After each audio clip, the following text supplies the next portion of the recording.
Assalamualaikum warahmatullahi wabarakatuh. Perkenalkan, kami dari kelompok 8. Saya Muhammad Fauzan. Saya Irfan Adi Saputra. Baiklah, di sini kami akan menjelaskan materi pembahasan kami berjudul Hegemoni Perdagangan VOC dan Islam di Nusantara, terkhusus di wilayah Maluku. Sekitar.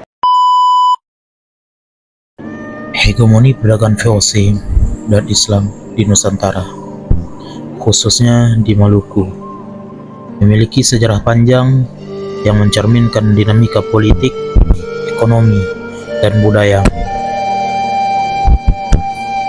Ada beberapa ringkasan mengenai kedua aspek tersebut. Yang pertama, hegemoni perdagangan VOC di Maluku. Maluku yang dikenal sebagai Kepulauan Rempah-Rempah menjadi pusat perhatian VOC karena kekayaan cengkeh, pala, dan fuli. VOC memonopoli perdagangan rempah-rempah dan menerapkan kebijakan yang keras untuk menjaga kendali mereka.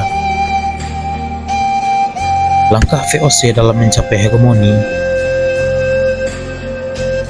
yang pertama itu ada perjanjian dan aliansi. VOC membuat perjanjian dengan penguasa lokal seperti Sultan Ternate untuk mengamankan hak dan dengan eksklusif. Yang kedua, penghapusan kompetitor. VOC menyingkirkan pedagang asing termasuk Portugis, Spanyol, dan perdagangan pribumi yang tidak tunduk pada monopoli mereka. Yang ketiga, kebijakan Hongi Toch. Operasi militer ini dilakukan untuk menghancurkan ladang rempah-rempah di luar kontrol VOC agar harga tetap tinggi. Yang keempat, benteng dan infrastruktur. VOC membangun benteng di Maluku seperti benteng Belgica di Banda dan benteng Orange di Ternate untuk mengamankan wilayah strategis. Yang kelima, eksploitasi dan kekerasan. Banyak masyarakat lokal dipaksa kerja di perkebunan rempah-rempah atau menghadapi hukuman berat jika masyarakat Maluku melanggar kebijakan monopoli tersebut.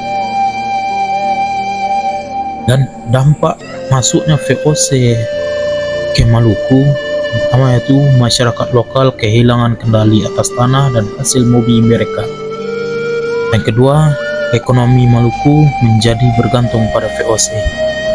Yang ketiga, pemberontakan lokal terjadi seperti perlawanan dari rakyat Banda yang kemudian ditekan dengan kekerasan oleh VOC.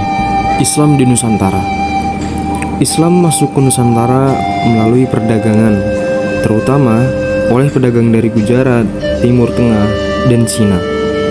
Di Maluku sendiri, Islam berkembang melalui hubungan dagang dan interaksi budaya dengan wilayah lain di Indonesia yang sudah lebih dulu menerima Islam, seperti wilayah Sumatera dan wilayah Jawa. Islam sangat berperan penting dalam wilayah Maluku. Di antaranya, Islam berperan sebagai penguatan identitas lokal, di mana Islam diterima oleh masyarakat Maluku, termasuk para Sultan Ternate, Tidore, Bacan, dan Jailolo, yang mengintegrasikan nilai-nilai Islam ke dalam pemerintahan. Kemudian, Islam juga berperan sebagai pusat pendidikan dan dakwah. Di Maluku menjadi salah satu pusat perkembangan Islam menjadi lembaga pendidikan seperti pesantren dan tradisi pengajaran agama. Kemudian, Islam juga berperan sebagai garda terdepan untuk melawan VOC, di mana Islam juga menjadi dasar solidaritas dalam perlawanan terhadap monopoli VOC. Para ulama dan sultan seringkali memimpin gerakan perlawanan dengan semangat jihad melawan penjajah. Selain itu, Islam juga menjalin hubungan yang cukup erat dengan VOC, di mana VOC seringkali bertentangan dengan kekuatan Islam lokal, terutama ketika Islam menjadi inspirasi bagi gerakan perlawanan terhadap hegemoni mereka. Kemudian, VOC juga bekerja sama dengan beberapa penguasa Islam, terutama yang bersedia tunduk pada monopoli mereka. Namun, Kerjasama ini sering bersifat sementara dan pragmatis. Selain melakukan hubungan dengan Islam, VOC juga melakukan interaksi dengan kerajaan-kerajaan yang ada di Maluku. Seperti contohnya, pada abad ke-18, VOC campur tangan dalam urusan politik kerajaan-kerajaan di Maluku. Kemudian, VOC mendukung para raja secara khusus dengan dukungan militer dan keuangan yang memperkuat kedudukan dan pengaruh raja. Kemudian di tahun 1680 terjadi pecah kongsi antara VOC dan Ternate karena dukungan VOC terhadap pengkristenan dan dianggap menyakitkan hati bagi orang-orang Ternate. Kemudian VOC membantu Tidore dalam meredam pemberontakan, dan pada tahun 1779 VOC menurunkan Sultan Tidore yang memicu pemberontakan oleh Pangeran Nuku. Jadi, dapat disimpulkan, hegemoni VOC di Maluku menimbulkan eksploitasi besar-besaran terhadap sumber daya dan masyarakat lokal.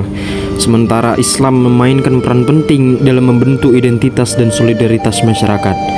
Perlawanan terhadap VOC seringkali dipimpin oleh tokoh-tokoh Muslim yang menunjukkan bagaimana agama dapat menjadi kekuatan penggerak dalam melawan kolonialisme.